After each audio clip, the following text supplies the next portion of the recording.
Hello everyone, welcome back to my channel. I hope आप सभी बहुत अच्छे होंगे। तो चलिए बिना टाइम वेस्ट किए बढ़ते हैं आज के टॉपिक की तरफ। आज हम लोग सीखने वाले हैं ऑर्गेनोमेटेलिक कंपाउंड्स के प्रिपरेशन के बारे में।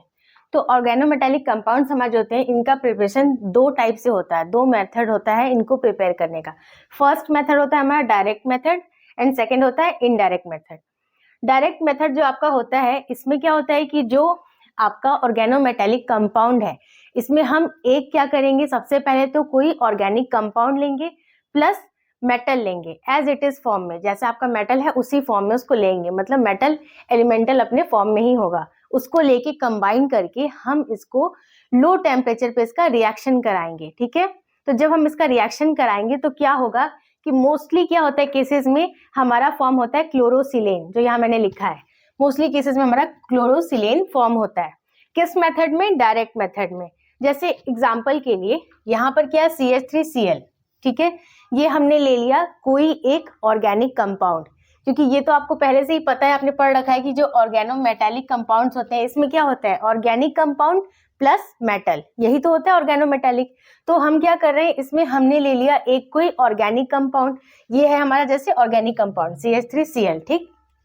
और हमने क्या ले लिया सिलिकॉन, एक हमने मेटल ले लिया अपने एलिमेंटल फॉर्म में ही है, एज इट इज है मेटल। हमने इसके साथ में कोई भी छेड़छाड़ नहीं करी है, एज इट इज फॉर्म में है मेटल।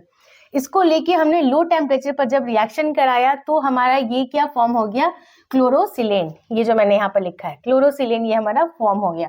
फॉर्मूला क्या है इसका, CH3 का होल टॉइस SiCl2। तो मोस्टली केसेस में डायरेक्ट मेथड में हमारा क्लोरोसिलेन ही फॉर्म होता है। नेक्स्ट आ जाते हैं इनडायरेक्ट मेथड में।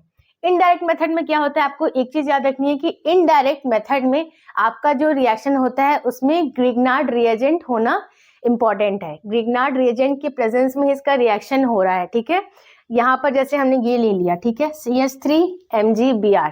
CH3 है, इसको आप क्या लिख सकते हो, R लिख सकते हो, ठीक है, अल्काइल ग्रुप है ये।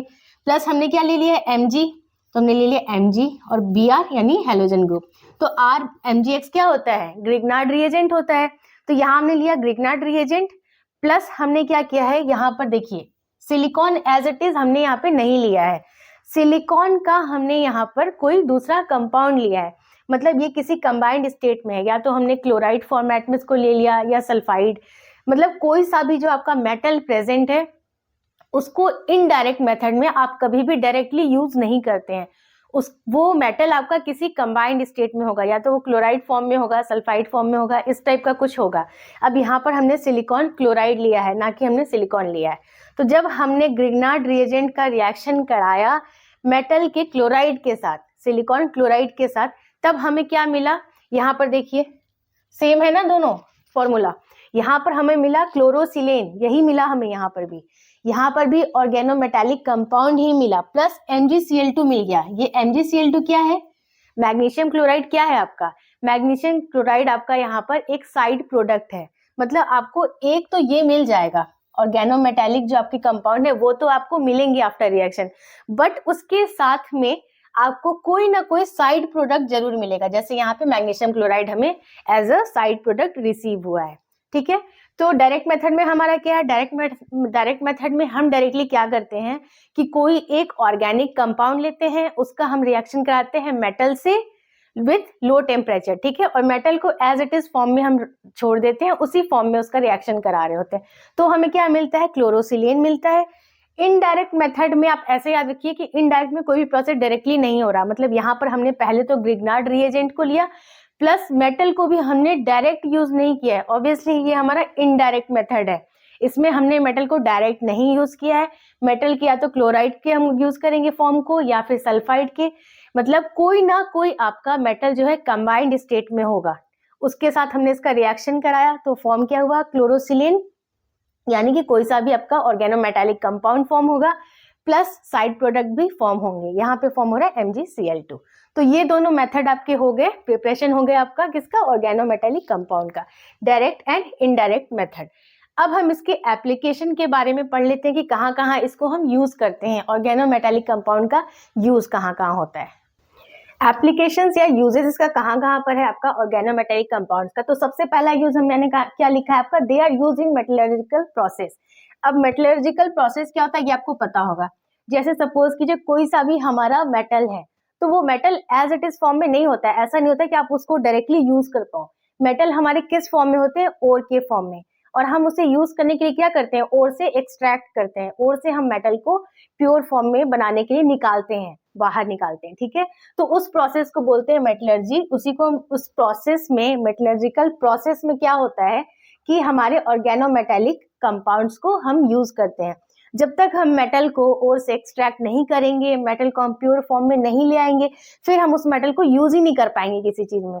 तो जो आप मेटलर्जिकल प्रोसेस को करते हो उसमें क्या यूज होता है? हमारा ऑर्गेनोमेटेलिक कंपाउंड। इसी के कारण आप इस प्रोसेस को कर पाते हो। ठीक है, नेक्स्ट इसका यूज कहाँ होता है? पेस्टिसाइड्स में। जैसे कोई सा भी आपका जो क्रॉप्स है, ठीक है, क्रॉप्स मतलब अनाज आपके जो है, जो आप खाते हो, अगर वो अनाज हमारा इन्फेक्टेड होगा तो आप उसको खा नहीं पाओगे। तो जो हमारे जो फार्मर्स होते हैं वो क्या करते हैं? पेस्टिसाइड्स का यूज करते हैं ताकि जो उनके प्लांट्स हैं, उनके क्रॉप्स हैं, वो इन्फेक्टेड ना हो। तो पेस्टिसाइड्स को बनाने में भी क्या यूज होता है? ऑर्गेनोमेटेलिक कंपाउंड हमारा यूज होता है। नेक्स्ट इसका यूज कहाँ पे है? ये आपने पहले भी पढ़ा है, टेट्रा इथाइल लेड, यानी कि जो आप गाड़ियों में पेट्रोल डलाते हैं उसमें एक एंटी नॉकिंग एजेंट की तरह ये प्रेजेंट होता है, टेट्रा इथाइल लेड, जिसकी वजह से क्या होता है, जो आपकी गाड़ियां होती हैं वो स्मूथली रन कर पाती हैं। इसी वजह से इसको डाला जाता है पेट्रोल के अंदर। तो ये यहाँ पर भी एक यूज हो गया ऑर्गेनोमेटेलिक कंपाउंड का, कहाँ पर? टेट्रा इथाइल लेड में। ठीक है, नेक्स्ट इसका यूज होता है फेरोसिन, हम यूज करते हैं। फेरोसिन क्या है? एक ऑर्गेनोमेटेलिक कंपाउंड है जिसको हम यूज करते हैं प्रिपरेशन में, किसके? पॉलीस्टाइरीन। अब पॉलीस्टाइरीन आपका क्या है? ये एक पॉलीमर है। तो जो पॉलीस्टाइरीन है इसके पॉलीमराइजेशन के प्रोसेस में हम यूज करते हैं ऑर्गेनोमेटेलिक कंपाउंड जिसका नाम क्या है? फेरोसिन।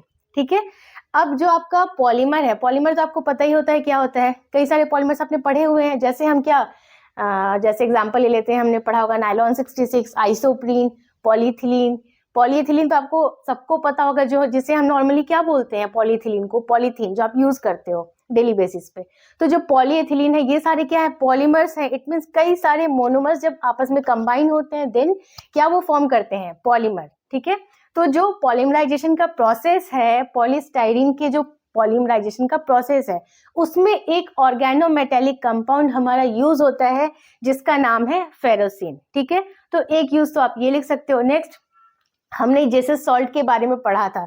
तो जो हमारा जेसस सॉल्ट होता है ये किस में यूज हो रहा है? आइसोटैक्टिक पॉलीमर्स के प्रिपरेशन में यूज हो रहा है। अब ये वर्ड हो सकता है आपने पहले ना सुना हो। आइसोटैक्टिक क्या होते हैं कि कोई सा भी, जैसे सपोज कीजिए आपका कोई कंपाउंड है, उसमें जो एक मेन ग्रुप है उसके अंदर जितने भी एलिमेंट्स हैं उनका जो अरेंजमेंट होगा वो कुछ स्पेसिफिक तरीके से होगा। जैसे कुछ जो उसके एलिमेंट हैं वो राइट में है तो राइट में ही होंगे, मिडल में है तो मिडल में होंगे, लेफ्ट में है तो लेफ्ट में होंगे।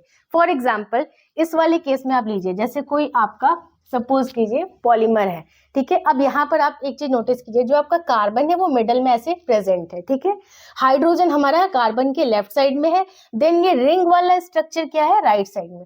सारे एक साइड में ही है, जैसे रिंग वाला एक साइड में ही है राइट साइड में, कार्बन मिडल में ही है और हाइड्रोजन हमारा सारा लेफ्ट साइड में है। इसमें कोई चेंजेस नहीं आते हैं। एक ये स्पेशल टाइप का अरेंजमेंट होता है। जो भी हमारे कोई कंपाउंड है, जो हमारा पॉलीमर्स है, उसके अंदर जो मेन ग्रुप है उसके एलिमेंट्स का अरेंजमेंट कुछ इस तरीके से होगा कि सारे जो एलिमेंट्स हैं पर्टिकुलर टाइप के वो एक साइड ही होंगे। कार्बन है तो कार्बन सारे मिडल में है, हाइड्रोजन है तो सारे लेफ्ट में है, रिंग वाला स्ट्रक्चर सारा राइट में है। किसी के भी अरेंजमेंट में कुछ चेंजेस नहीं है। तो कुछ जो ये स्पेशल टाइप का अरेंजमेंट होता है उसको हम क्या बोलते हैं? आइसोटैक्टिक। ठीक है, तो इसके जैसे सॉल्ट को हम किस में यूज करते हैं? आइसोटैक्टिक पॉलीमर्स के प्रिपरेशन में। तो ये आपके कुछ 5 यूजेस मैंने आज आपको बता दिए हैं ऑर्गेनोमेटेलिक कंपाउंड्स के। ठीक है, आई होप आज का वीडियो आपको यूजफुल लगा होगा। इस वीडियो से रिलेटेड अगर कोई डाउट है आपके मन में तो आप मुझे कमेंट सेक्शन में पूछ सकते हैं। वीडियो पसंद आया तो इसे लाइक कर दीजिए और अगर अभी तक आपने मेरे चैनल को सब्सक्राइब नहीं किया तो प्लीज सब्सक्राइब कीजिए। मैं मिलती हूँ आपसे नेक्स्ट वीडियो में, तब तक के लिए take care and bye bye.